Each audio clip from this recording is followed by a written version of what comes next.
Hi everybody, and welcome to our week 16 lecture on war and pandemic, looking at how the 1918 influenza pandemic rocked the world.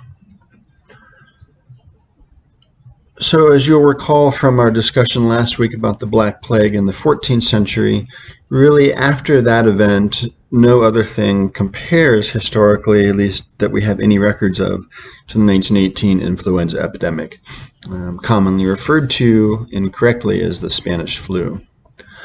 Now, as we'll see, reactions to influenza were complicated by a number of factors, but two that were particularly key were the lack of exposure at that time to this new strain of the influenza virus and the fact that we were in the midst of World War I.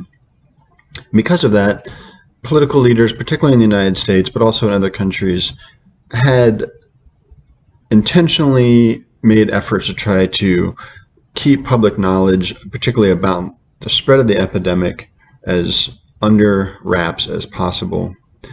But at the same time, the suppression of public information about the pandemic was having no effect on the fact that troops moving around, particularly in the early stage, 1918, U.S. troops going over to Europe, were in fact infected and taking influenza with them into the war front, being a really good example of how a kind of accidental biological warfare takes place. And it's also important to note that unlike some past and later cases, this influenza targeted young, healthy people the most and struck in a very short period of time. Not only was it seasonal, but often led to secondary complications, pneumonia being perhaps the most pronounced of those, which gave us high death tolls with estimates ranging in the 40 to 50 million range globally. Now, we know the outbreak began in early 1918 in the U.S., and scholars most likely suggest it was in southwestern Kansas. There are some estimates by scholars that it could have been in circulation in 1916 or 1917, but the general consensus is that it was 1918 and began in Kansas. And this essentially started as an avian strain of the influenza A virus, the H1N1, which is most likely was passed then to pigs, mutated within those pigs, and then spread to local communities. And again, this is what we talked about last week with the Black Plague, this zoonotic transfer from animal to human species. So, for example, the Wichita Eagle newspaper in Kansas noted in 2018, when they were doing their 100-year retrospective on influenza, it was winter 100 years ago. The virus began on the windswept Kansas prairie, where dirt-poor farm families struggled to do daily chores, slopping pigs, feeding cattle, horses, and chickens, living in primitive, cramped, uninsulated quarters. It's not known whether it started in the pigs or chickens or birds flying overhead, but it spread to young farmers who drafted for World War I, reported for duty to Fort Riley. So just to give some context here, this is the state of Kansas in the Midwest, and you can see there down where I've got number 1, that red star is Haskell County, Kansas, where we have some of the first indications from Dr. Lori Minor that there may have been unusual outbreak of influenza taking place amongst the residents that he noted in January and February of 1918. And then you can see number 2 there, this sort of long white circle connecting to that red star up there near the town of Manhattan. And this is where Camp Funston and Fort Riley are located. So according to local news reports, we've got soldiers on furlough traveling back and forth between Haskell County and Fort Riley, and most likely other areas as well, taking that disease with them. And so on March 4th, you get the first recorded instance at Camp Funston of the outbreak, and within a very short period, hundreds of individuals there have become infected. Now, as I noted, although it's often referred to as a Spanish flu, it actually has nothing to do with Spain. Because in World War I, Spain was a neutral country, they were much more freely reporting what was going on and were not suppressing news about the outbreak. And because King Alphonse of Spain had also come down ill, they were giving extra attention to that. And so people started to associate Spain with coverage of the flu, and hence why we incorrectly refer to it today as the Spanish flu sometimes. Now, young people often died from one of three different ways of the infection from influenza, the acute viral pneumonia being probably the most significant one, where you could literally be dead within the same day or within a day of catching it. And similarly fatal was the hyperreaction of your body and your immune system that would often lead to lung damage. And similarly, you could have mortality within a very short period of time. And then the third form was essentially developing pneumonia of one of various strains on top of the influenza, which could cause mortality in a few days or possibly even weeks. So some combination of these three were the culprits for how influenza would kill you, either directly in response to immune reactions or on top of or layered with others such as pneumonia. And you can see there a photo from a U.S. soldier in 1918 who had died from influenza and all of the pockmarking and scarring on his heart, or I'm sorry, on his lung. In case you're wondering, well, I don't know, what is a healthy lung supposed to look like? Here's a bit of a comparison between what a normal lung would look like and what someone who had died from influenza would look like. And you can see the obvious dramatic differences there. Now, we know that the influenza pandemic spread through three major global waves. First wave being in the spring of 1918, and this is when the initial outbreaks were recorded. Deaths were not extremely high or significant. In fact, not enough to really start to warrant any kind of widespread precautionary measures or public concern. But the second wave, which came in the fall of 1918 after a lull in the summer, proved to be the most deadly of the waves, leading to massive deaths all over the world, in part as it was spread through the course of the war in the summer and early fall. Excuse me. And then the third wave in the spring of 1919, which was also significant and had a high mortality rate, not quite as high as the second wave, but still certainly quite dramatic. And by the summer of 1919, it appeared like it was starting to slowly burn itself out, although some scholars argue we may have seen a smaller fourth wave that actually emerged early in 1920. But those first three waves, the spring and fall of 1918, and then the spring of 1919, are considered sort of the major period for the influenza pandemic globally. And you can really see just how significant these outbreaks were, both in sort of the broader civilian population as well as within army bases and other areas, as you see in the fall in particular. So the chart on the left, you can see the influenza pandemic mortalities in the US and Europe starting in the summer of 1918, right before that spike of the second wave comes in there in the fall in September, October. And you can see there you've got the major cities of London, New York, Paris, and Berlin estimated on there. And then on the right there, you can see that both the second and the third waves of influenza, as they were mapped in the United Kingdom in 1918 and 1919. Now, as I mentioned, scholars believe that the influenza pandemic started at Camp Funston, which was a part of Fort Riley in Kansas, somewhere in that late winter 1917 or early spring 1918 period. And at this point, at least, scholars think that Camp Funston was the source, or at least that's the first place we have records of being noted. So the camp itself was built in 1917, and over the course of its existence in the World War I period, saw nearly 50,000 recruits that were trained and moving through this facility. So obviously a large number of people that could help spread this disease vector. At least five distinct waves swept through the camp just in March of 1918. And we know between the spring and the fall, as new recruits were coming in, those new recruits provided sort of a perfect breeding ground for infection to be spread and circulated.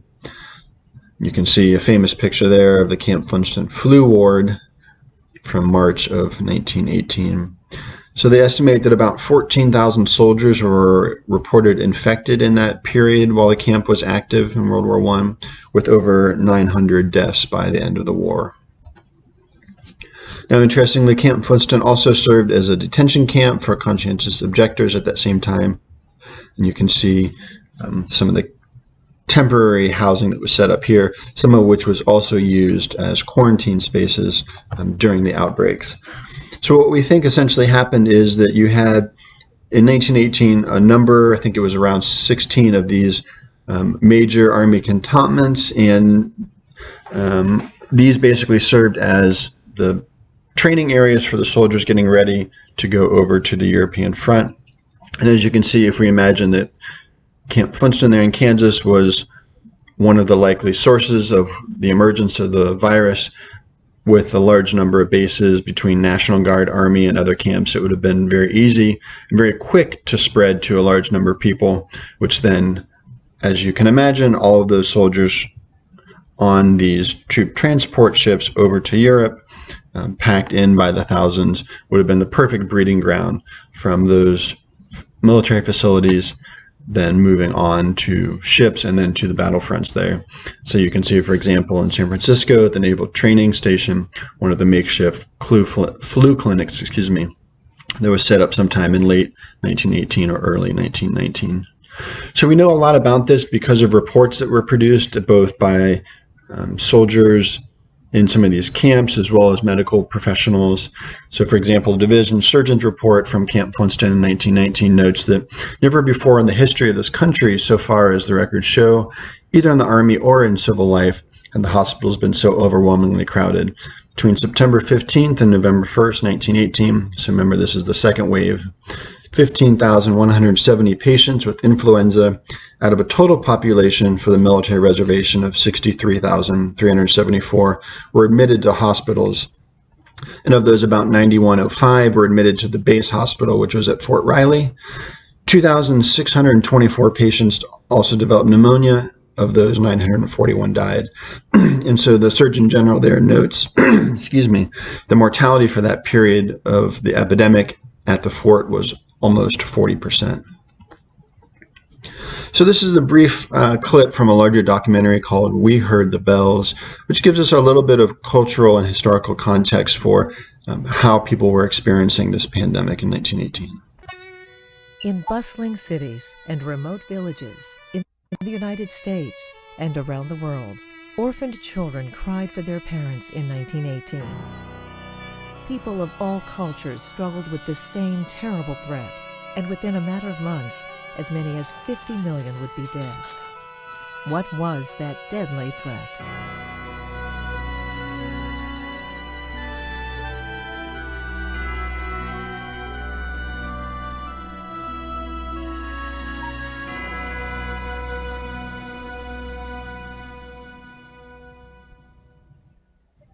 We had just come from a few years before from Mexico. My two brothers were in one room sick. I was sick in the other bedroom with my mother. Mother told me that I thought her black hair was a cat, and I was afraid of it with the delirium from the high fever. My father's name is Telesfor Reyna. At that time, he was working in Tennessee for a DuPont company. He would always bring up the story about how he got sick while he was in Tennessee and how a lot of people from the village that had gone were brought back sick. In 1918, my mother was like just 11 years old, but she remembers the church bell would ring every day. There's a certain bell, a notice for the death. And she said she remembers as a little girl how awful it sounded.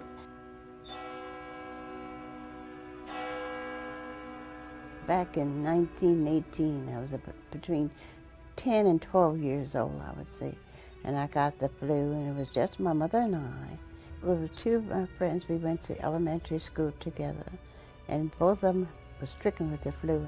And I would go out to Bayview Hospital, and they'd put her out on a porch in the cold winter time, and they had blankets and a hood on, but she died. Both of them died. My mother was the midwife, and she tended to the people, the delivery of babies. She used to take me with her, to go and visit the new mothers, and I love to go see the new babies. And I cried because at that time she didn't want to take me with her because she was tending to the sick and the dying. One thing that stayed in my mind was the pounding of the nailing of boards together, making, I call them boxes, coffins for the people. An influenza pandemic is the emergence of a very new influenza A virus to which most of the population has not previously been exposed and does not have any immunity, no immune protection. Most people in the world are susceptible, and so what you see is very high numbers of people becoming sick worldwide. My mother and father and my two sisters all had the flu. It was a very sad period. There was like a sadness over the city. I remember them telling me that a young neighbor, they saw him coming home. They watched from the window, he coming from work, and the next afternoon they saw him carried out. He died.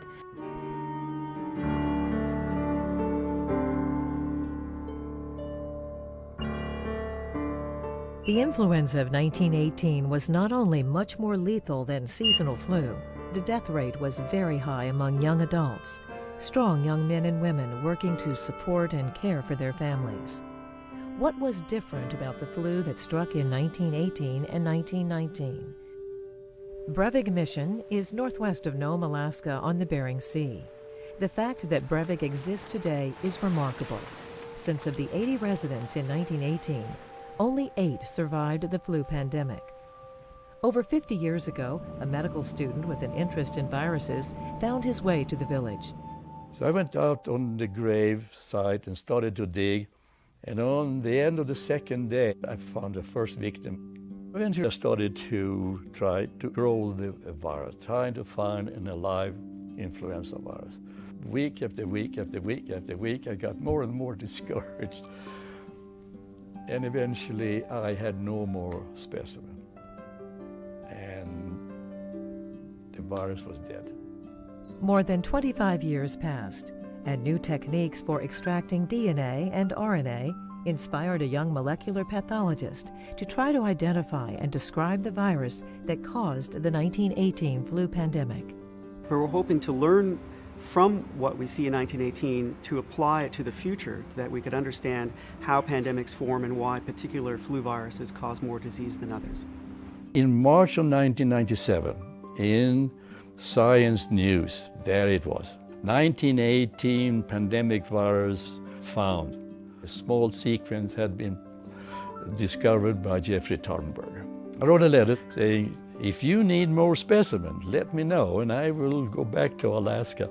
And I got the permission to go because I photographed it with me. I knew where the grave was. I noticed that there's some bodies at 7 feet. Found a skeleton, and then next to the skeleton was a perfectly preserved woman. But I could see the skin, and it was of an obese woman. I started to do the postmortem, and here's the insulation around protecting the lungs from decay. The Eskimos are not obese. There's not that much food around, and they were active and hardworking, particularly in 1918. So find one who had extra calories, it was just remarkable. It became absolutely clear that we would be able to sequence the rest of the virus from that material. What we hope are to identify mutations that are so crucial to this process that if a bird virus were to adapt in the future to a human, that they would have to acquire some of the same changes. You could particularly design drugs that might block or bind to that particular change to prevent a bird virus from actually functioning in humans. We know that the new 2009 H1N1 virus is in almost every country of the world already, and it was only first detected as a new virus, recognized as a new virus in late April. So in just a matter of months, we've seen every continent in the world and virtually every country affected. In 1918, there wasn't even a realization that the pandemic flu was caused by a microbe, by a virus. They had no idea what it was. There were no vaccines at the time, nor were there any treatments directly against the virus. And there wasn't the intensive care capabilities that we now have in hospitals. We are infinitely better prepared now than we were 100 years ago, back in the beginning of the 20th century. So I think that's the last kind of points that Dr. Fauci, who many of you will recognize from our current coronavirus pandemic, was not having the medical staff and knowledge at that time was one important factor that has certainly improved since then. But also, as the other doctor there right before noted, it wasn't even until 2009 that this most recent strain of H1N1 started to emerge globally. So, we're barely a decade in after that initial discovery, and with this coronavirus being the new kind of evolution, which is important to keep in mind when we think about how these historical cycles of bacterial infections and viral infections come and go and mutate over that course of time. Now, as John Barry, one of the articles we read, who's written extensively on the history of the influenza pandemic in 1918, noted, another problem was how government officials responded, particularly during the second wave in the fall of 1918. As he notes, across the country, public officials were lying. U.S. Surgeon General Rupert Blue said there was no cause for alarm if precautions are observed. New York City's public health director declared other bronchial diseases, and not the so-called Spanish influenza, caused the illness in the majority of persons who were reported ill with influenza. And the LA Times public health chief said if ordinary precautions are observed, there was no cause for alarm. So as Barry notes, people could believe nothing they were being told, and so they feared everything, especially the unknown. And keep in mind, this is also in the middle of wartime, so the unknowns were even more significant at that period. So with the truth buried, morale collapsed. Society itself began to disintegrate. In most disasters, people come together, help each other. But in 1918, without leadership, without the truth, trust evaporated. And he goes on to note how the Red Cross and other services were dying literally for more volunteers because so many of the what we would call the frontline healthcare workers of this period were already over in Europe. So as Barry and others have noted, the influenza outbreak was made worse because the U.S. government actively suppressed the truth about what was going on, particularly the severity of outbreaks and whether or not, in fact, they were part of this emerging influenza pandemic. And kind of added to both the background context of this, as well as contributing to these problems, were President Wilson's efforts with Congress to pass the Espionage Act in 1917, just before the outbreak, and then the Sedition Act in 1918, while kind of in the middle of the pandemic, to essentially silence and punish critics of the war. And this included socialists and anarchists and communists, anyone that was considered a threat to democracy. But it also included pacifists, conscientious objectors. So these could be religious figures like Quakers or others who were opposed to U.S. involvement in World War I. And at the same time, with those government efforts, you had local media often cooperating with the government to downplay or ignore that growing pandemic. And as you can see there on the right, one of the many ads for the Liberty bonds that were going on in this period of time, one of the 4 different Liberty loan drives that the federal government was doing to try to raise money for the war efforts. And you can certainly see this interconnection, and a couple of our articles talked about this, between patriotism, religion, and war efforts. So it became very important to essentially do whatever was necessary from the perspective of people like President Wilson and others at the time to not derail the war efforts. The problem with this approach, as Barry and others have noted, is that it actually made the pandemic worse. So probably one of the best examples of this that we have is the Liberty Loan Parade that took place in Philadelphia, Pennsylvania at the end of September in 1918. So as we read in the articles, despite many doctors and others in Philadelphia saying basically this is a terrible idea, this is going to make things worse, the lead officials in Philadelphia said it needs to go forward. We need the parade. We need to keep spirits up. We need to downplay that there are any possible health risks or outbreaks. And you can see from these photos the large numbers of people far beyond what anything had originally been expected at that time. So you've got the Philadelphia Department of Health and Charities, Dr. William Krusner, essentially telling the public there's nothing to worry about, Spanish flu is not a threat, and the Liberty Loan parade could continue as planned. And the local press, as he and others noted, essentially went along with that, refused to print letters to the editor or other things from local health officials and others who were saying that Krusner was wrong and that this was a bigger issue. And so you can see the headlines there on September 29th in the Philadelphia Inquirer highlighting the parade that had just gone down Broad Street and all of the individuals that showed up for that. So we know that there was a major outbreak of influenza immediately after that parade in Philly. And as I noted, there were way more people in attendance than originally had been expected. And you had more than 12,000 people die in Philly in that next 6-month period, with at one point 750 deaths in a single day. And you can see on that chart there, as some of our readings talked about comparing Philly and St. Louis and the very different reactions to putting in place social distancing and quarantine measures, and that red circle there on the 28th marking the moment of exposure to all of those people through the crowd and parade events, and then the difference in Philly and St. Louis in how they reacted, and that huge spike in Philadelphia, due in part to the downplaying of the seriousness by health officials, but also because of the intermingling of that parade.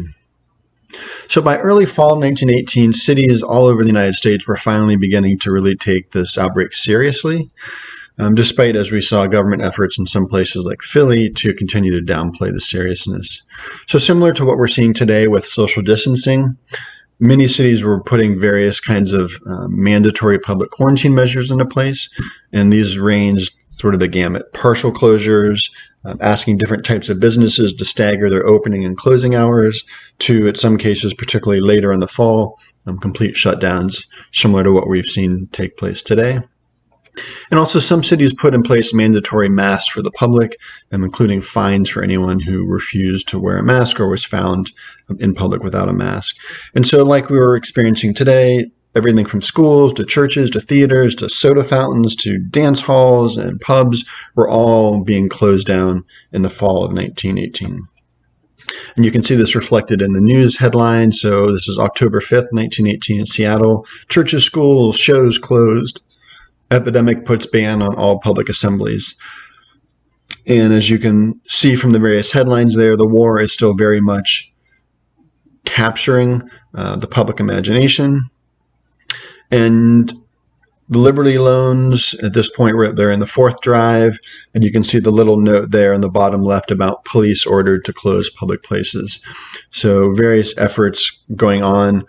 Similar here, October 9th, 1918, from Evanston, Illinois, same story. Influenza epidemic is shutting down schools, churches, theaters, and the war bond drive is going on, but everyone is being swamped by this expanding pandemic. So this is kind of right in the middle of that second wave as it was spreading across the country.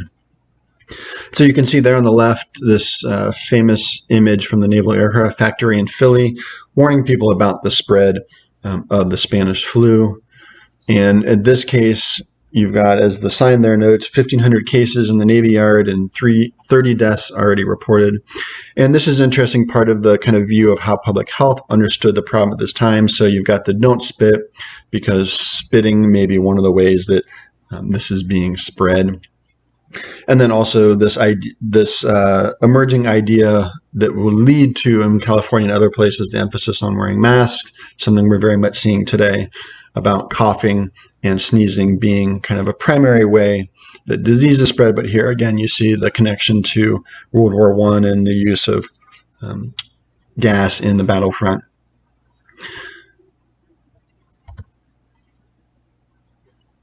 News all over the country was essentially reporting this same phenomenon of places being shut down, schools, public spaces of all kinds churches, much of what we're seeing today as well. And you can see an example there from San Jose, December 1918. And also the Red Cross was playing an important role in this period and was kind of at the forefront of leading many of the public health responses in local communities. And so here you see one of the good examples of the advertising that would have been common in the newspapers or posted in public spaces at that time. And an example here of the early gauze masks that were being used with similar recommendations to, keep yourself clean, out in well-ventilated areas, covering your mouth when you're sneezing or coughing. Now, what's interesting is to see how even in this political moment, people are looking back to this period in 1918, as you can see from this clip from a press conference from Ohio, where Governor DeWine is talking about lessons learned from some of these examples and how it's informing policy today. This is a very instructive chart. I talked about what we learned about the past pandemics, what we learned about the 1918 pandemic, and the comparison between two cities, St. Louis and Philadelphia. And what we talked about is that we all want to be St. Louis and not Philadelphia, with all due respect to my friends from Philadelphia. The chart shows St. Louis. This is St. Louis here, and how it progressed. This is Philadelphia, and how it progressed. And we talked about the fact that St. Louis took the right measures. They did not hide it. They were very open about it. Philadelphia went the other way. But what to me is particularly interesting is when you look at first case in St. Louis, October 5th.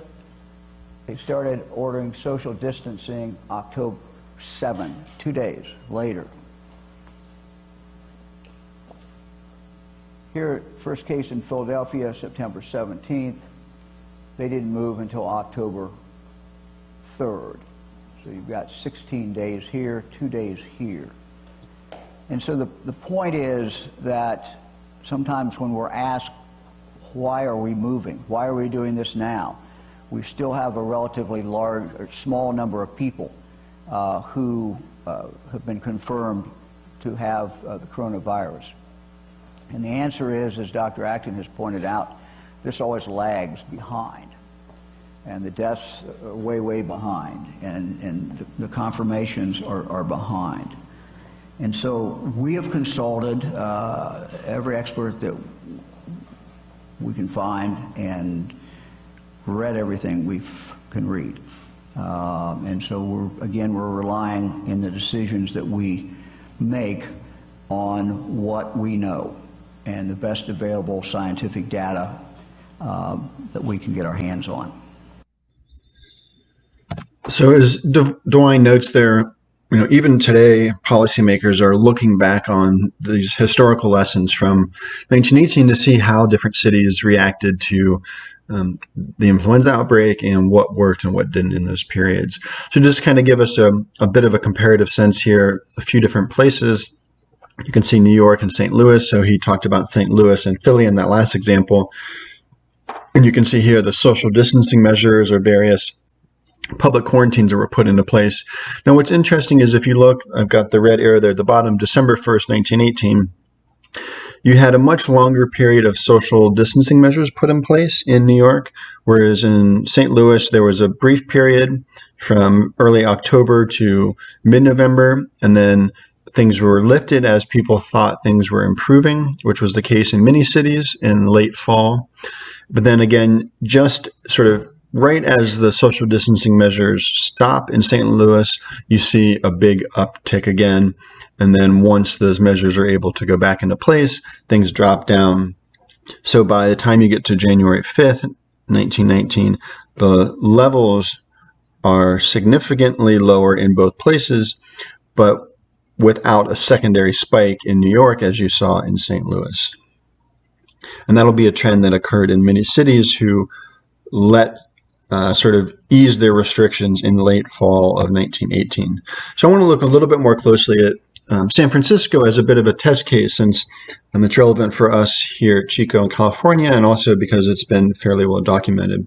So some of the first cases were reported in San Francisco on September 24th, 1918 by someone who had returned from Chicago, and spread very rapidly throughout the course of October, so that by the middle of October the 19th, there was 3,733 reported cases and 70 deaths.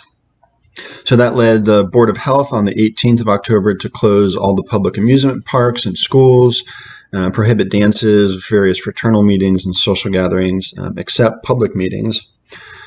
And then because things continued to get worse and these efforts weren't stopping the spread, on the 24th, the Board of Supervisors put in place a mandatory mask ordinance that included the threat of fine or jail time for noncompliance. And you can see the news headline there from the San Francisco Chronicle on October 24th, noting that the board was going to enforce this new mask ordinance and that everyone would have to comply. Now, what's interesting is, similar to what we're seeing today, there was immediate pushback. So, for example, San Francisco Chronicle noted 127 people were arrested for disobeying the mask order on the 27th, so just a few days after it went into effect. Another 50 were arrested the following day and sent to jail, and more arrests continued in the subsequent days. Initially, people were charged with disturbing the peace and often given a $5 fine and let go, but some of those later led to, as I mentioned, jail time and increased such as $10 fines. Now, what's interesting, at least in the San Francisco case, is that these fines, that money went to the Red Cross to help support their operations and buy more masks and things. Since at this time, the Red Cross in San Francisco was sort of the key source for production, distribution, and sale of these gauze masks. So you can see a very interesting note there saying, when the maskless ones found that the police meant business, all manner of excuses were advanced for not wearing masks. The favorite excuse being that the mask had just been removed to permit of smoking. And in extreme cases, you can see from this Bellingham Herald story in Washington on the 28th, just one day after these arrests in San Francisco, you had a tussle between a health officer and an individual who refused to wear his mask, leading to armed confrontation where an individual was shot by the officer, not killed, but certainly harmed, giving you a sense of how things were beginning to escalate in San Francisco in this period as the outbreak was getting worse and more aggressive measures were being put in place by the state. Now, what's really interesting is the way kind of these two tensions between public health and individual liberties are playing out. So on the left here, you can see an ad that was run in the San Francisco Chronicle highlighting all these various influential local political leaders or civic leaders or business leaders who are wearing masks. And then on the right, this ad from San Francisco Chronicle for the Red Cross with this quote that I really love that I pulled out at top. Doctors wear them. Those who do not wear them get sick. The man or woman or child who will not wear a mask now is a dangerous slacker. We don't really get that kind of language today from the Red Cross or our public health ads, but it gives you a sense of how seriously these issues were being taken at this time, particularly in tandem with this push for masks and the wearing of masks. Now, what's really interesting is if we compare San Francisco with Pittsburgh in this time period, we can see precisely how these policies make a difference. So San Francisco had two different mask laws or mask ordinances that went into place. The first one, as I mentioned, on October 24th, 1918, which was rescinded or withdrawn on November 1st as people thought things were improving. And so you can kind of see there were social distancing measures put in place before the mask law in San Francisco, but as health officials realized that that wasn't enough, the mask law was put in place. And what you see is, thanks to these various social distancing measures and the mask ordinance, a huge drop in that number, sort of percentage of outbreaks in San Francisco. But what happens is in that period of the late fall, so November, December 1918 into January of 1919, you have a huge surge again. And so on January 17th, you have this second mask ordinance that's put into place in response. And then again, you see an immediate drop-off start to happen. But on February 1st, again, due to public pressures, that ordinance was rescinded. And we'll talk a little bit more about those details in a second.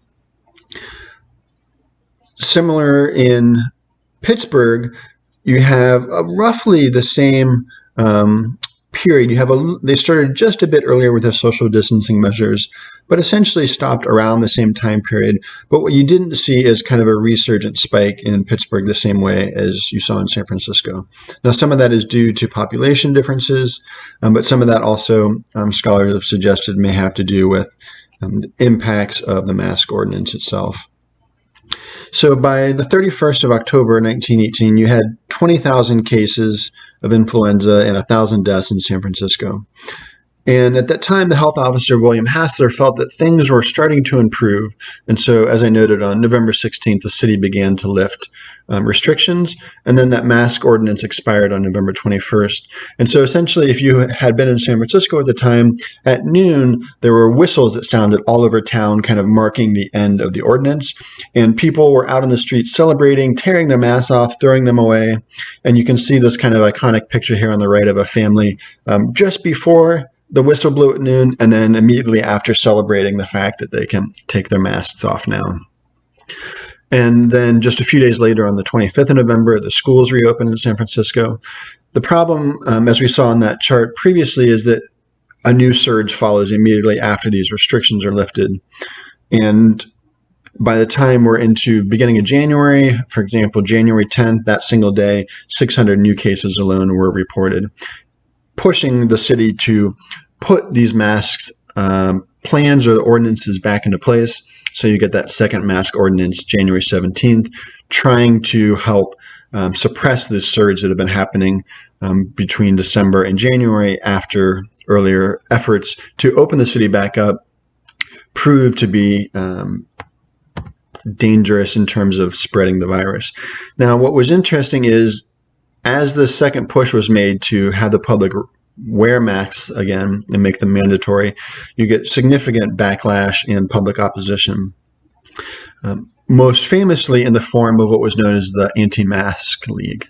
So you had public officials, businessmen, civic leaders, religious leaders, ordinary citizens coming together to form this Anti-Mask League of San Francisco. On the 25th of January 1919, there was a huge rally in Dreamland Rink, like a roller rink, where they demanded the mask ordinance be overturned. Reports estimate that as many as 4,500 people may have been in attendance, from what we can tell, essentially without masks, protesting the mask ordinance. And you can see the headline there from the LA Herald, January 21st, just a few days before this big public meeting in San Francisco, talking about why people are opposed to doing this. And you see both in Pasadena, additional arrests taking place there for people who were in public without wearing their masks. And so the Chronicle noted that Christian scientists, or Scientologists as we call them today, objected, arguing that it was, quote, subversive of personal liberty and constitutional rights. And civil libertarians argued that if health officials could force them to wear masks, then it could force them to inoculate or any experiment or indignity. Now, it may not be clear from the context here, but that reference to inoculation, this is, remember, part of the period where we're seeing an increasing use of vaccinations for polio, smallpox, various diseases that were still killing a large number of people.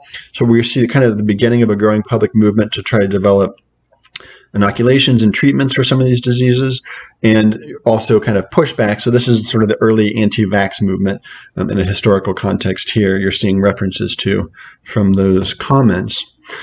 So following that big public meeting in the Dreamland Rink, a petition was delivered by the Anti-Mask League on the 27th of January, asking that the law be revoked. And this took place at a Board of Supervisors meeting on January 27th, where the petition was delivered. So you've got one of the supporters from the Anti-Mask Leagues arguing that masks are, quote, an infringement of our personal liberty, and it was not in keeping with the spirit of a truly democratic people to compel people to wear the masks who do not believe in its efficacy, but rather that it is a menace to their health.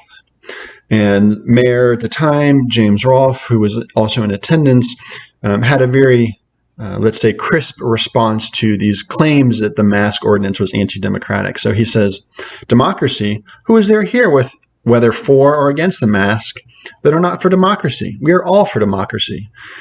And we all want to get rid of the masks when it's considered safe to do so.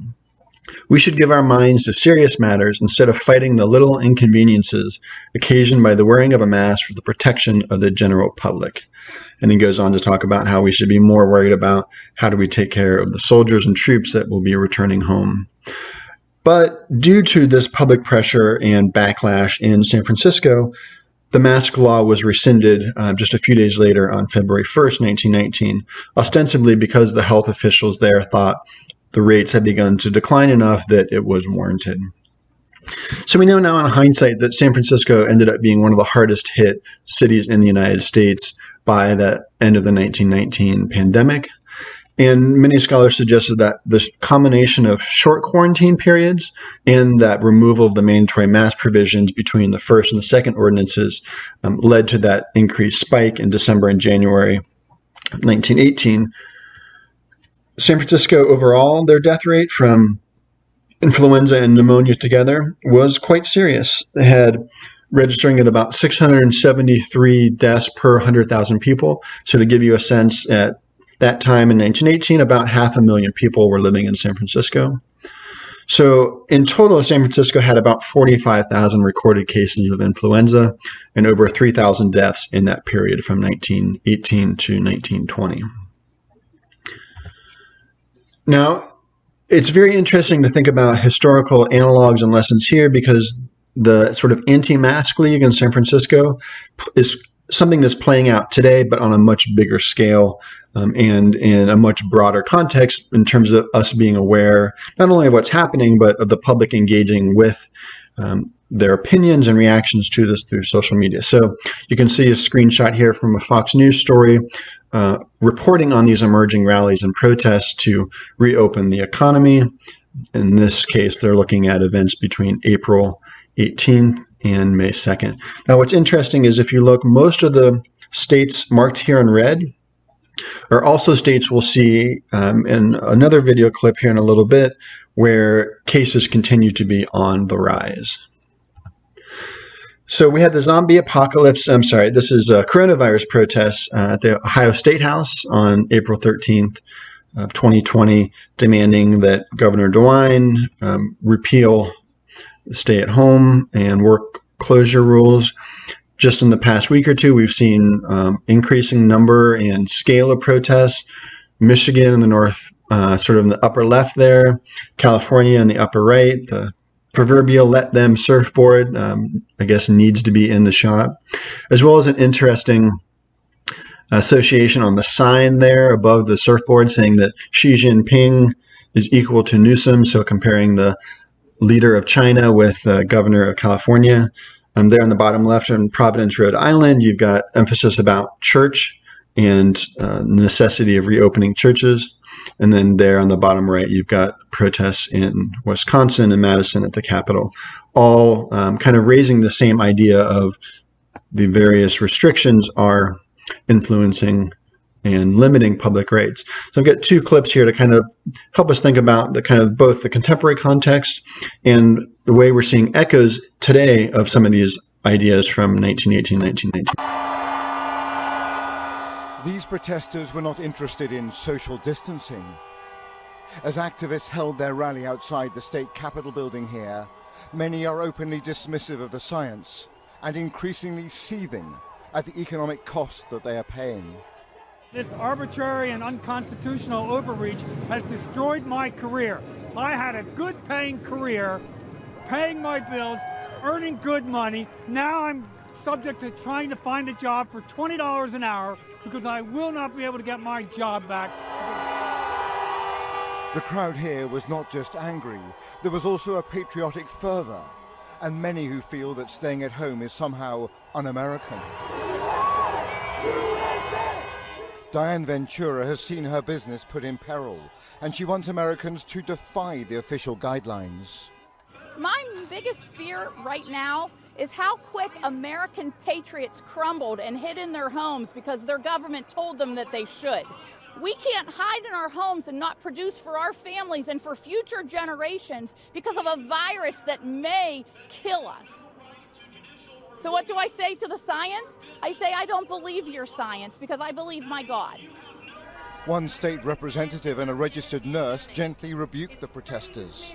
So many of you don't have face masks and are standing shoulder to shoulder. What? Her comments were drowned out by jeers. Many here see the projections by scientists as wildly exaggerated. Healthy people aren't dying. We're just getting over it like the flu. Do you see this like the flu? I see it like the flu. That's exactly what it is. It's a different type of flu. So what are you saying to the scientists and those who encourage you to keep apart and wear a mask? They're fear-mongers because they don't know. I mean, people might say, look, they're the experts. But they're not, though, because their numbers have been lies. One force has amplified these protests, namely the president himself, who is arguing that the American economy must open as rapidly as possible. It's an extraordinary fact that he is siding with these anti-lockdown activists and not with his own scientific advisors.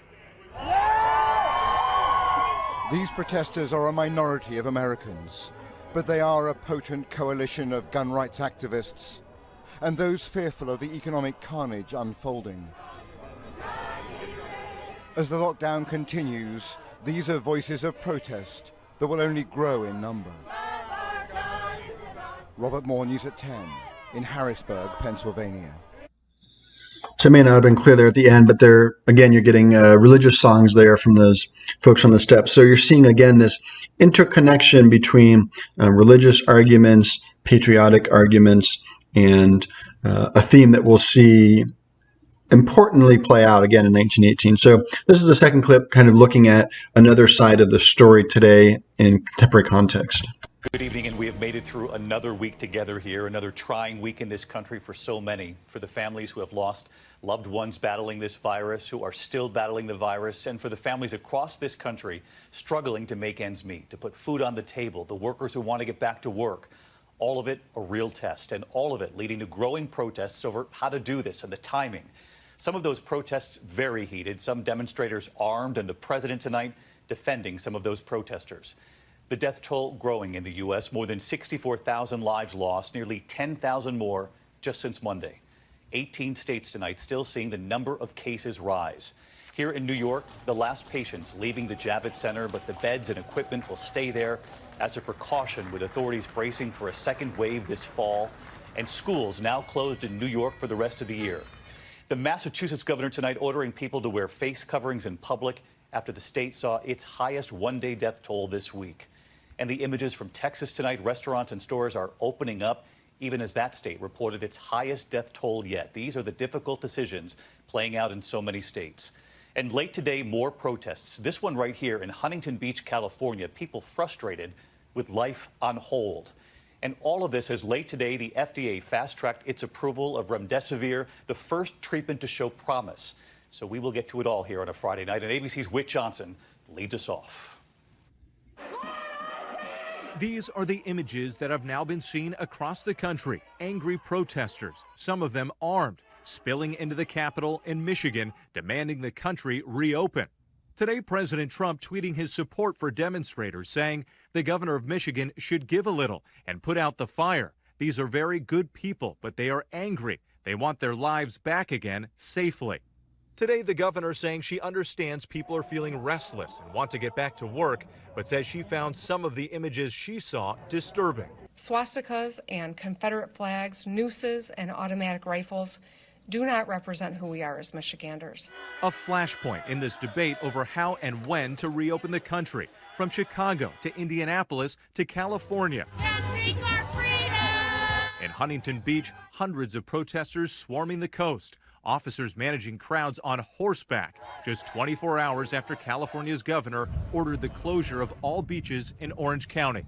But as governors weigh the risks, the Ramirez family in California warning about the dangers of the disease. I can't stress it enough that people take this serious. Dad Guillermo dying from COVID-19.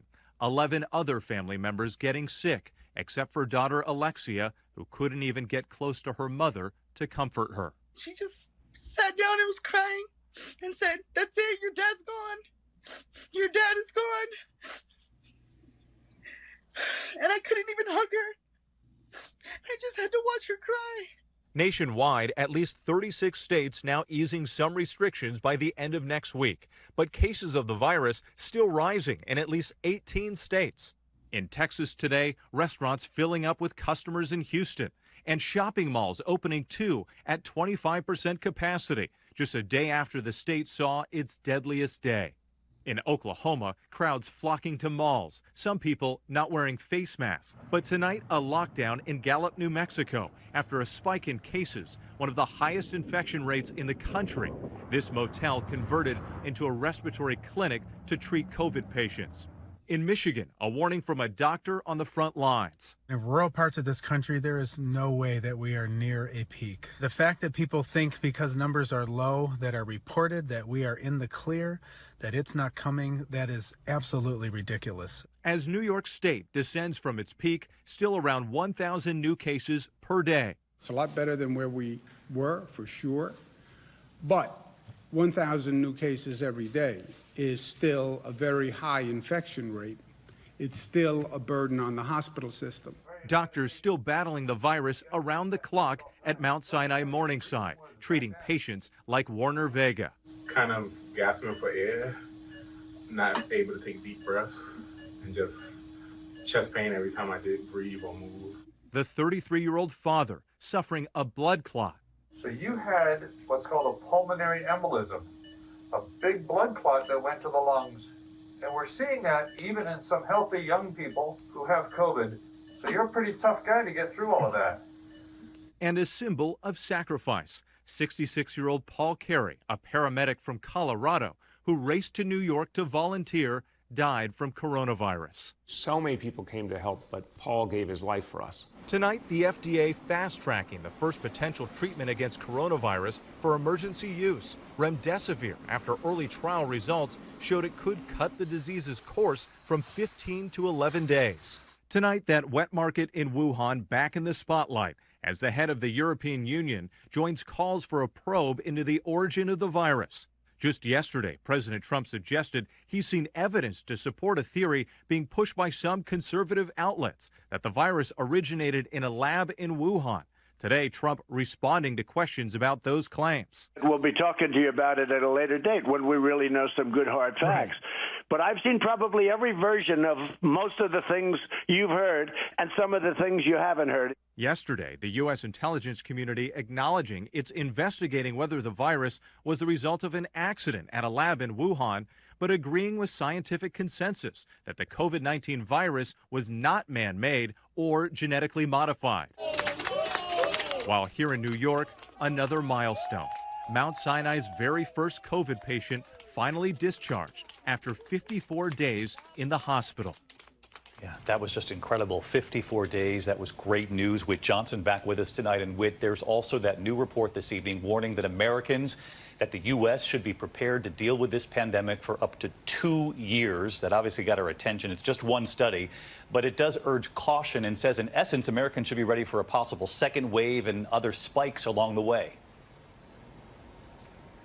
And David, those researchers say that the spikes could be even worse in the future than what we're experiencing right now. But in the meantime, just wanted to mention what you referenced earlier here at the Javits Center, that emotional send-off for the final remaining patients here. This, of course, was converted into a military field hospital. The facility closing its doors today, but there is concern about that possible second wave. So the FEMA equipment and supplies will remain here just in case. David. And of course, we applaud all of those workers who came to New York to help. Whit Johnson, thank you. So just to kind of a note there, that point that they made at the very end there is quite important for us. So the second wave of the pandemic in the fall of 1918 was the worst globally. So one of the things that, as they noted in that one study, some doctors are worried about is, could the resurgence of coronavirus in the fall 2020 actually be far worse and more deadly? Obviously, there's no way to know yet, but it's certainly a worrying possibility that we have a historical precedent for. So as we saw in some of these protests earlier, religious communities are certainly heavily involved in all of these conversations and discussions and reactions. So I want to look a little bit at some of the religious reactions. So we saw that churches were closed in many cities, not all, but in many cases. And for a period, at least in some of the areas of the country, you have indoor church services being disallowed. But before public parks, for example, were closed, many churches continued to hold open air services outside, either on church yards if they had enough space, or in public parks. And so we read a brief clip of an excerpt from the Pastors Federation and other religious responses in Washington, D.C. So we saw here from excerpt from their letter of the Pastors Federation in D.C. saying, we'll go along with this new order to close the churches, and we understand the value of it. So we, the Pastors Federation and Special Assembly, do place ourselves on record as cheerfully complying with the request of the commissioners, which we understand applies to all churches alike. We further recommend that our people shall conduct their own homes some form of religious worship, remembering and prayer, especially the sick, our allied nations at war, and the present canvass for the Fourth Liberty Loan. So again, here you see this interesting intersection of patriotism and religion. In this case, the advertising by churches of the Liberty Loan drives that were going on at this time to raise funds for the war effort. Now, as these public closures continued, many religious communities and others, as we saw with, for example, the AntiMask League in San Francisco, began to really kind of start to push back on these restrictions, often arguing that they were a violation of their rights. So, for example, just a few weeks after the churches are closed down in Washington, D.C., you get individuals like Randolph McKim, who sent in this op-ed to the Evening Star newspaper in D.C., arguing that the churches should be open. So he says in part in his editorial, hence, however we may respect the motives and good intentions of our authorities in ordering the closing of our churches, we are at liberty to challenge the wisdom of that order, and to affirm, as we do, that it is an outrage upon the religious convictions of the great body of our citizens. When a committee of the Pastors Federation waited upon the commissioners to remonstrate against this order, so he's referencing that earlier letter that just talked about where the Pastors Federation agreed to comply with this order. So when that committee was waiting for something to happen, we found that the ethical and spiritual aspect of the question seemed to be wholly ignored. The whole matter was put on materialistic grounds. Prayer was doubtless a good thing, but it could not stop a bullet or kill an influenza germ. The importance of giving our citizens the comfort and inspiration of the services of the church in this time of anxiety and trouble carried no weight. And so you see a really fascinating tension that we're seeing reemerging today with the coronavirus, which is, what is the role of the church or religious communities more broadly in helping people cope with health issues, with a global pandemic like 1918 influenza, 2020 coronavirus, and are government officials and others ignoring essentially these religious or spiritual dimensions? So this is a good example of the same ideas playing out today in 2020.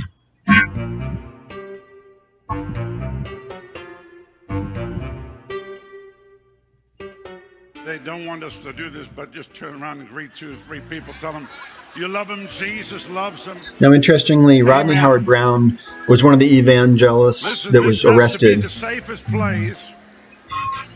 I for said this holding has these to be gatherings. the safest place. If you cannot be safe in church, you're in serious trouble. Serious trouble. We are not stopping anything. I got news for you. This church will never close.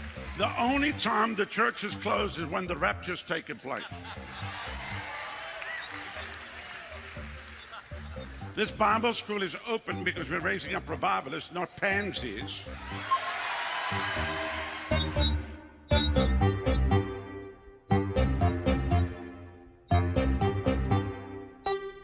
People said to me, are you shutting down church? I said, when they shut down Walmart, Costco, when they shut all the hospitals down, then we might talk about it. But, you know, church is a place that's supposed to be open to meet the needs of people. Are you with me?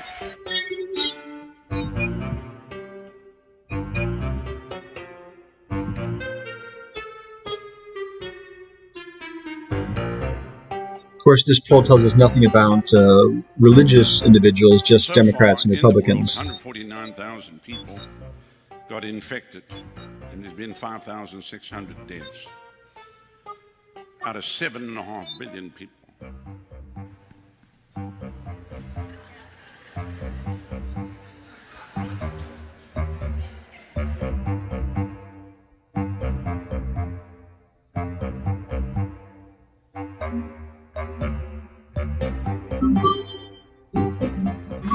God will bring his people to his house to be contagious with the virus?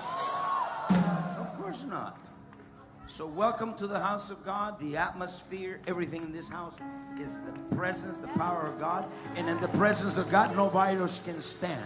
Fear cripples you. I can't go to church today. Why? Because I think the apostle's going to have the virus.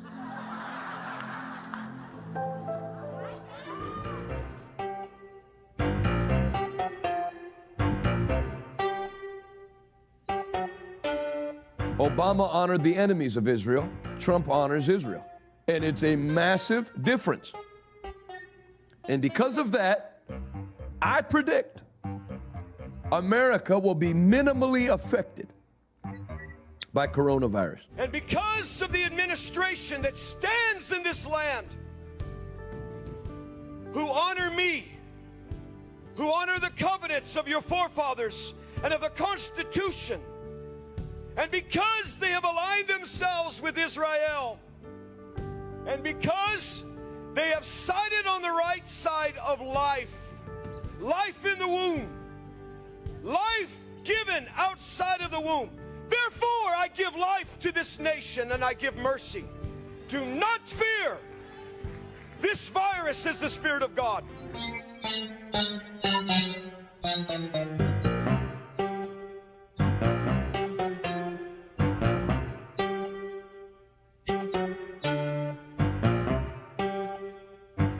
I don't know if the apostles went around and high-fived people and elbowed people. So, as you can see from some of those examples, the tensions about religious freedoms and liberties and the power of prayer, let's say more broadly, to protect people from the pandemics are similar today as they were in that same period. They may be more visible today thanks to social media and the internet, but they were certainly there in the earlier period as well, as we saw from examples in newspapers of that time. Now, we also read this sort of statement that one of the Presbyterian ministers, Francis Grimke, had written on November 3rd, 1918, as Washington, D.C. and many other cities were beginning to ease their restrictions in the fall. So he said, "We know now, perhaps as we have never known before, the meaning of the terms pestilence, plague, epidemic, since we have been passing through this terrible scourge of Spanish influenza, which with its enormous death rate and its consequent wretchedness and misery. Every part of the land has felt its deadly touch. Over the whole land it has thrown a gloom." And in his remarks, he highlights a number of issues sort of as he's reflecting on his experiences in the pandemic. And a few of those he notes are that he suggests people should accept the pandemic and our sort of, or your personal fate as being something divinely planned. So either you were meant to die or you weren't, and there was no reason essentially to worry about it. The second one he highlights, which we don't see in a lot of the other documents from this period, is the importance of racial justice. So he makes a very strong statement against racism, and particularly this belief among whites that somehow they're not only racially superior, but also that this confers some kind of divine benefit on them. And he says very bluntly, white folks this has been a wake-up call. You're dying as much as anyone else. The pandemic doesn't care the color of your skin, and highlights the importance of that as something that we should take out of as a lesson from the influenza pandemic. And then finally, he argues that the pandemic itself gave believers the chance to renew their faith, and that the challenges and trials and tribulations were a way for people to gauge how strongly they were connected with their religious communities. So, for example, he says, there's only one other thought that has come to me in connection with this epidemic. It is the blessedness of religion, of the sense of security which a true, living, working faith in the Lord Jesus Christ gives one in the midst of life's perils. While the plague was raging, while thousands were dying, what a comfort it was to feel that we were in the hands of a loving Father who was looking out for us, who had given us the great assurance that all things should work together for our good, and therefore that, come what would, whether we were smitten with the epidemic or not, or whether being smitten we survived or perished, we knew it would be well with us, that there was no reason to be alarmed. Even if death came, we knew it was all right. So very much a reassurance that even if it felt like the world was coming to an end and you contracted influenza, you could still take console or feel that your faith would help see you through it, whether that meant in this life or in the next. And we saw, a broad range of religious reactions in this period to the outbreak. So you can see an example here, also in San Francisco from 1918, of a large outdoor service taking place at the Cathedral of St. Mary of the Assumption.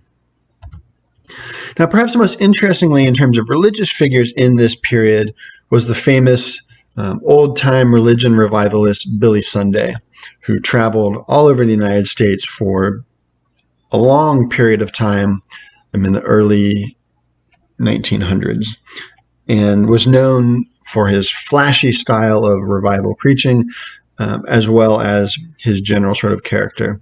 You can see here drawing from one of his sermons in these temporary tabernacles that were set up around the country as he traveled. This one a few years before the pandemic started in Philadelphia in 1915. And then some other examples of him at revivals. You can see on the right one of these pop-up tabernacles from January of 1908. And then one on the left in what looks to be possibly an auditorium or a public hall of some kind. And don't have a date on that, but I would guess early teens. Now, Billy Sunday, as I mentioned, not only was he a well-known revivalist, but actively traveled and preached throughout this whole period. So we know from records that he held 70 revival meetings in Providence, Rhode Island in the period from September 21st to November 17th, 1918. So kind of at the height of the second pandemic. Because things were increasingly getting worse in Rhode Island, Providence closed most public spaces on October 5th, similar to as many other cities were doing. But the mayor allowed Sunday to continue to hold Sunday services and held 3 Sunday services that shortly after the public closures went into effect. And there were reports of people there at the time of people falling ill and fainting during the services. So we know that there was certainly a lot of viral spread going on at these big events, particularly considering they tended to attract tens of thousands of people in these relatively cramped areas. So as Sunday responded in terms of why he was continuing to do what he was doing, it's up to us to hope and pray, Sunday told the audience. We are always willing to help anything that is for the public good and do it cheerfully. There's nothing drastic in the alderman's order, and it is issued in an attempt to stamp out this epidemic. So Sunday is essentially noting that, okay, Providence says we can't keep holding these meetings anymore, and we're going to go along with what they say. But his choice in response was to leave Providence, pack everything up, and then head down to Boston, where he then spoke to over 40,000 troops who were at the time stationed at Fort Devon in preparation for heading over to Europe. So this is a brief clip of him speaking to troops. There's no details on whether or not this was Fort Devon, but you can imagine a similar scenario of Sunday preaching to these large crowds of soldiers. And unfortunately, there's no audio in this clip, but you can tell at a certain few points here that whatever he's saying is causing folks in the crowd to laugh somewhat hysterically at times, it appears. And you can see kind of here his trademark style of flamboyant preaching and jumping around on the stage.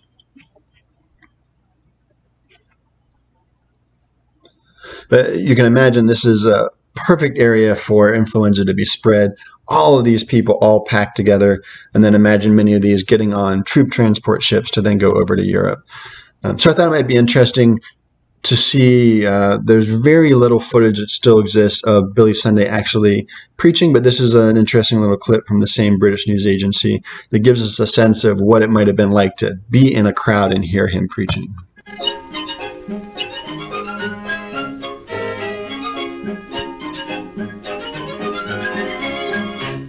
Civilization and society rests on morals. Morals rest on religion. Religion rests on the Bible and faith in God and in Jesus Christ. The Bible doesn't condemn any man because of his wealth. The Bible says the man that don't provide for his family is worse than an infidel. No. According to our standard of gold and silver, Abraham was worth $1.5 billion. David was worth $3 billion. Solomon was worth $5 billion. Solomon could have hired Andrew Carnegie for a butler, J. Pierpont Morgan to cut his lawn, and Andrew Mellon for a chauffeur, and John D. to black his boots. America needs a tidal wave of the old-time religion. America needs to be taken down to God's bathhouse and the hose turned on her. And the time isn't far distant when the wheels of God's judgment are going to go sweeping through this old God-hating world. And I want to take a pledge in this audience to join me in a pledge that you will never rest until this old God-hating, Christ-hating, whiskey-soaked, Sabbath-breaking, blaspheming, infidel, bootlegging old world is bound to the cross of Jesus Christ by the golden chains of love. So a good example of what his sermons might have been like, and he, as you get a bit there at the very end, was a strong advocate for the temperance movement and trying to get alcohol banned in the United States, as was temporarily done. So church leaders like Sunday and others saw part of their religious duty as also being one to promote patriotism and support for the war. We saw this in the various examples from the church bulletins and other records encouraging people to buy Liberty bonds, and this association between patriotism and sort of religious fervor. And in Sunday and others' comments, both then and now, we also see sort of the role of misinformation, and particularly in the case of wartime, sort of the demonization of enemies, particularly in the context of World War I, Spain and Germany. Now we're seeing that particularly in relationship to China. So, for example, Sunday says, "We can meet here tonight and pray down an epidemic just as well as we can pray down a German victory. The whole thing is a part of their propaganda. It started over there in Spain, where they scattered germs around, and that's why you ought to dig down all the deeper and buy more Liberty bonds. If they can do this to us 3,000 miles away, think of what the bunch would do if they were walking our streets. There's nothing short of hell that they haven't stopped to do since the war began. Darn their hides." So again, you see this misinformation that the virus spread and began in Spain, likely by Germans spreading virus around. And you can see on the right there one of these wartime advertisements, beat back the Hun with Liberty bonds. So here you get both the misinformation of Spain or Germany being the source of this pandemic, and the response being to buy Liberty bonds and to put your trust in prayer to be able to beat the epidemic, and in fact the Germans more broadly. And so you see these same kind of religious and patriotic ideas circulating today in the protests we watched some clips from. So looking kind of at the broad picture of this period, of all the various diseases that were going around, really only measles compared in terms of its impact on the public, but nowhere near what we saw in that spike between 1918 and 1920, when influenza was spreading all over the United States. And as you can see from this chart, if we look from 1900 to 1963, there's really been nothing ever comparing to what we saw during that period. And not just the United States, certainly because of World War I and the fact that this was a new strain, the entire world was significantly affected, as you can see here from this chart on the left. Huge numbers of people died all over the world, and in fact parts of South and East Asia were hit harder than anywhere else. Estimates are that as many as 17 million people died in India, over 1.5 million in Indonesia. And if you look from some of the recent research that's been done in that 1918 to 1920 period, some of the major kind of continental blocks, they estimate that about 2.4 million people died across Africa, 1.5 million across the Americas, 26 to 36 million in Asia. So by far the biggest brunt of people that died there, in part because of the lack of healthcare and medicine, but also just because of such large population numbers. Europe, 2.3 million, and Oceania, about 85,000. So I think there's probably a whole handful of lessons that we can take from this, but I think 4 that are important to highlight here. The first is that the pandemic response efforts, if they're going to be effective, the government has to be clear. They need to provide timely and accurate information to the public, because without that, as we saw earlier and in some ways also today, it becomes very easy for the public to be either misinformed or uninformed about what's happening and what they should be doing in response. Second is that public quarantine and various social distancing measures work. The science is definitive. It was then and it is still today. And we can make a significant difference, as we saw in some of the historical examples, if we contain viral outbreaks, but only by following those social distancing measures. As soon as we let go of them or ease them up, as we saw, for example, in San Francisco with the gap between the first and second mask ordinances, we're very likely to see a resurgence of the spread. So for us, that's perhaps the most important point, because we're just at that point where many countries are starting to open up and ease their restrictions. So it's very possible that we're going to see a new spike in outbreaks if history tells us anything about what happens in these periods.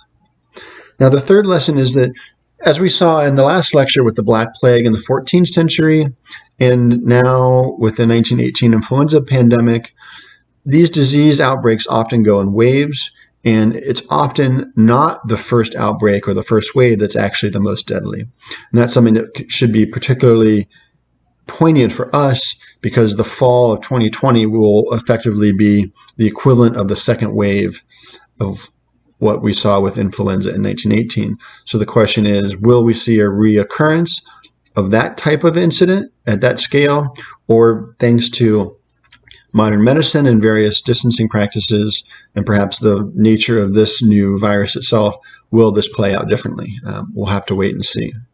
And then finally, as we saw in a number of different ways, the tension between government policies, particularly those health policies that are drawing on the latest science and research, and religious arguments about political liberties and the role of religion or prayer in combating the virus, often come into conflict. Whether it's masks or public gatherings, whatever it might be, at some point it becomes very difficult to reconcile government recommendations that do not take religious arguments into consideration and religious arguments that prioritize theological claims over, let's say, materialist or secular claims. And we saw that even in the Black Plague period with the rise of the flagellants, the flagellant movement, and the way that the Pope at first kind of kept his hands off the situation, but then as they came to become more and more of a political force, was forced to issue bulls to outlaw them. So this is a theme that we see recurring throughout history, this tension between political or governmental authorities and policies and religious liberties and beliefs. So I'll end with this little ditty. I had a little bird and its name was Enza. I opened the window and in flew Enza. Famous childhood rhyme that was made perhaps infamous thanks to the 1918 pandemic. So I'll leave you with a final set of thoughts, which is what parallels, we've talked about some, but what others do you see between the 1918 influenza pandemic and what's going on now in 2020 with coronavirus? And what lessons do you think we can learn from these earlier experiences, perhaps both the 1918 influenza and the 14th century Black Plague? And are we repeating any of the past mistakes, or are we learning from those earlier lessons and applying them today? So it's a good thing to think about. Okay, I hope this has been useful in giving us a little bit of historical perspective to think about what's going on today with our own experiences of global pandemic. And also, as we think about what it means to contemplate the end of the world, as we've been doing over the course of this semester. So your final reminders here, your final research paper is due Wednesday, May 13th, and you can find the link there in our class Blackboard for the final research paper where you can upload and post that using the Turnitin. Check Blackboard for any final updates or announcements this week, and be sure to check some of the associated videos that I put up there along with this week. And then just as a reminder, this final discussion this week is optional. It'll be extra credit, but we'll follow the same schedule of posts by Wednesday and peer response by Friday. Okay, thanks everybody. I look forward to hearing your thoughts about this final week's discussion.